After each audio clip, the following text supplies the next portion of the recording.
Hi, guys. How are you? My name is Brad Sundberg, host and producer of an event called In the Studio with MJ. This is a pretty interesting weekend. This is the weekend that that's the 30-year anniversary for Michael Jackson's Dangerous album. And I guess I'm in a bit of a unique spot to talk about it because I worked on it. My title on this record was Technical Director, which meant I did everything from making coffee to making work tapes to recording Michael to helping with whatever needed to be done on a technical level. I could talk about that for 2 hours. I could talk about this record for for 12 hours, for 20 hours, but I won't. So there's a couple things I want to talk about. Sometimes there's so much in this record, it's easier just to zero in on one or two little things, which is what I'm gonna do right now. Um, I met Michael in 1984. He was working on a project called Captain EO, and I was a runner, a gopher at Westlake Studios, and that's how we met. And I wound up staying with him or working on projects with him for the next 18 years. So he had an absolute profound impact on my life. Um, and of all the projects I worked on with him, I guess you shouldn't have a favorite, but this kind of is my favorite. This was a really, really amazing project. So there's one song I want to talk about, and sometimes when I do my live events, I talk about this song a little bit because I didn't like it. I don't like saccharine songs. I don't like songs that are too sweet. And "Heal the World" is right up there with about as sweet and saccharine-y as they come. Um, it's a song that meant a lot to Michael. It's a song that he genuinely wanted and believed that he and us could make the world a better place and leave the world in a better place than we found it. And and that was from his heart. It was as real as it gets. Michael singing "Heal the World." The flip side of it is Bruce Swedien. Bruce is an absolute icon. I love Bruce. We lost Bruce this year, tragically. One of the kindest, sweetest, most talented engineers I've ever had the pleasure of working with. An absolute brilliant man who was a pioneer in this industry. So Quincy Jones used to say, Bruce paints a 747 with a Q-tip. It's so attention to detail. And "Heal the World" was a perfect example of that. There were three producers on the Dangerous album, and I don't want to run down too many tangents, but Dangerous has three very distinct sounds, three very distinct feels. You've got Teddy Riley, you've got Bill Bottrell, and you've got Bruce Swedien. And that's part of what makes this record so amazing is that it it has these three guys who are firing on all cylinders, and they're bringing their own flavors and their own seasonings to this record. Um, and it works. They work together. The songs interweave. Some of them may have started with one producer and migrated to another producer. A lot of stories, a lot of politics, a lot of stuff. And we spend a lot of time talking about that in my events. But "Heal the World" is the one I want to talk about because I didn't like it. It it was so sweet, and that little girl in the beginning. What is it? I think about. I think that was Matt Forger's niece or his neighbor's niece or something. They tried to find a girl in Hollywood to do that opening monologue, and finally, I think Matt Forger just brought his niece in or something. He was one of the engineers, and she did a great job. But that's where it starts. You've got the soft little keyboards, and then the kids, and then the choir, and it's gorgeous. It's a gorgeous piece of music. But going back to Bruce, Bruce is finessing it and finessing it, and he's not cutting any corners. Everything is done correctly, and we mixed it and mixed it and mixed it. You have to understand the Dangerous album, we didn't call it the Dangerous album. Just called it the project. It was going to be called Decade. And Decade went on for something like 20 months. We were in the studio. It was an enormous project. There were so many songs and different ideas and directions we were going. So, Heal the World, we started pretty early in the project and worked on it and worked on it. And there would be entire days where we might bring Paulinho da Costa in to do percussion, and it's just a room full of equipment. And Paulinho might come in and just do like a shaker egg or just tap a couple little sticks together just to add a little more seasoning to the song. And then Bruce would have to mix it, and he would mix it. We had a big Neve 8078 80 input console, and he would mix it, and I would have to document it, and everything had to be perfect. There was no cutting corners. The reverbs had to be perfect. The compressors had to be perfect. Everything was done to perfection.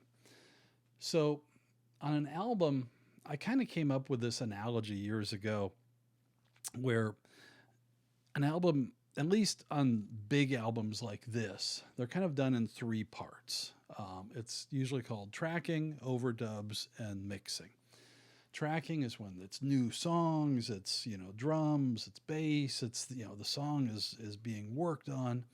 Overdubs are you're doing your vocals, you're bringing in choirs and things like that. And then mixing, all the recording is done, and now we're just mixing the album. So I kind of equate it to like a meal: appetizers, entrees, dessert. And normally when you have a big meal, you get to dessert, you don't normally go back and order more appetizers. So that's kind of how it is on an album, especially working with Bruce.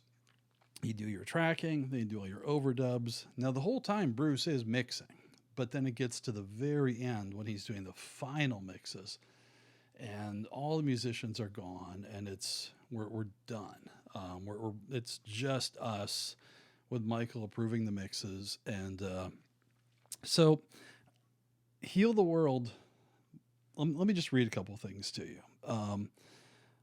It was produced by Michael Jackson, co-produced by Bruce Swedien. It was written and composed by Michael Jackson. Then you're going to start hearing some familiar names in here.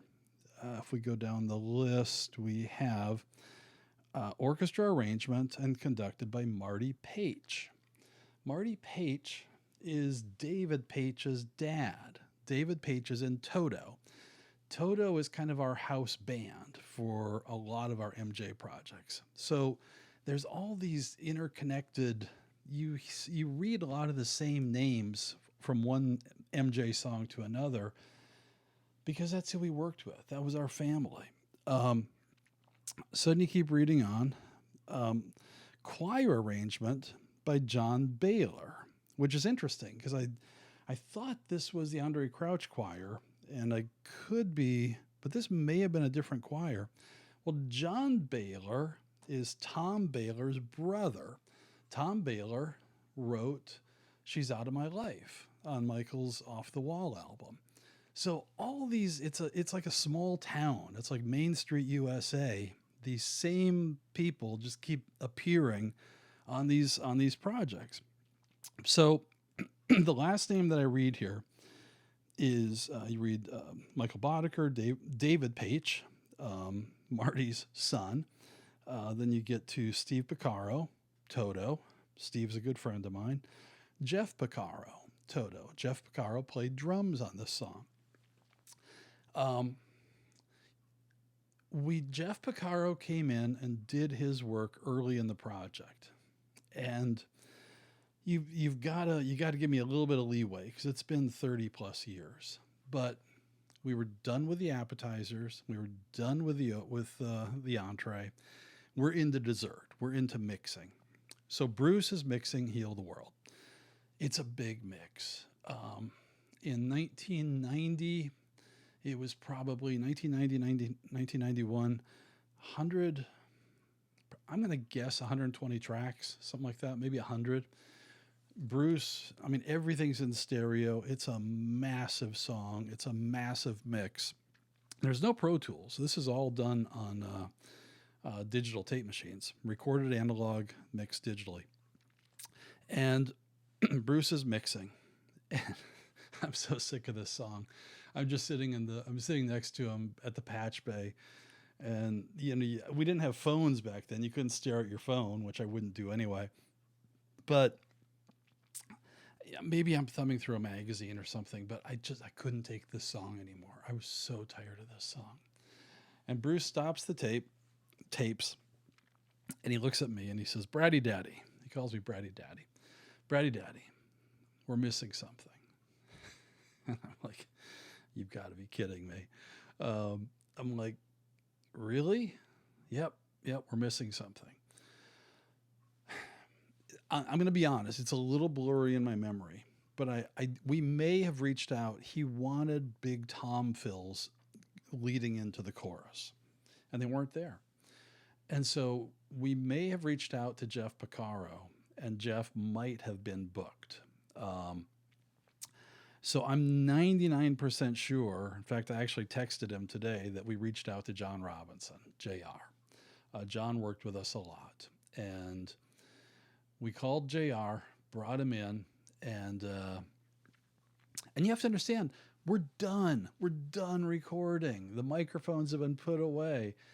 And here comes John Robinson with his massive, gorgeous drum kit. And it takes probably 3 hours to get the drums all set up, get the drums tuned, get the microphones set up, get everything, the tube traps, everything ready for recording. And then we can actually start recording. And Bruce has to get the sounds. It's a whole process just to record drums during the dessert section, the mixing section of the album. You don't do this. Nobody does this except Bruce Swedien. So, and Bruce said it has to be right. This is for Michael. So we set the whole drum kit up. JR came in, and I think Bruce told him, just play the tom fills. The boom, boom, boom. So leading into those choruses, I want you to go listen to it. I want you to listen to Heal the World. Get past the little girl. I'm sure she's a sweet, she's got to be 30, 36, 38 years old now. Get past that. Enjoy Michael, all that. But listen to those tom fills. Those were done at the very end of the project, right before we finished mixing the song on the last day of mixing Heal the World. It's a true story. So at the end of the project, it's kind of funny. I worked with Michael for like 18 years, and I think I only have like 6 or 8 pictures with him. You didn't do that. You didn't run around taking selfies. I mean, there was no such thing. And I don't even have that many autographs from him. But somehow, I don't remember when he did it, but I brought him one of the special edition, I think they gave us a few, and he signed it to me. And he signed it to Brad, the miracle worker. That's a little bit of an exaggeration. Thanks a trillion. Love. Applehead. Michael Jackson. It means a lot to me. It's not the monetary value of it, but it's a moment in time. It's a moment that will live with me forever. And I'm grateful. It's Thanksgiving weekend, and it's kind of funny that Dangerous turns 30 on Thanksgiving weekend, because I'm filled with thanks. I'm thankful. I'm thankful for my family, my friends, my faith, and the amazing friendship that I had with this guy, with Applehead. So thank you for spending a few minutes with me. It's kind of a story that I wanted to share, kind of in tribute to the Dangerous turning 30. A couple last things. We'll probably put this in the comments, but on December 12th, we are doing a very Neverland Christmas, which is going to be a live stream right here in this little production room. We've got a lot of interviews from people that worked both in the studio and at Neverland, just talking about Michael, talking about how we celebrated things, not just Christmas, but even birthdays and little surprises that I think you're really going to enjoy. So it's something that we're going to do on December 12th. It's going to be on Facebook. You can only watch it on Facebook. You have to buy a ticket and hope, spend some time with us. In January, we are going to be in Dallas. We're going to have a full In the Studio with MJ weekend in Dallas. You can get all the details on my website, www.inthestudiowithmj, and we'll have all that in the comments. So thank you. Thank you for you guys. Have a great remainder of this Thanksgiving weekend. Happy anniversary to the amazing Dangerous album, and stay safe and be blessed. Take care.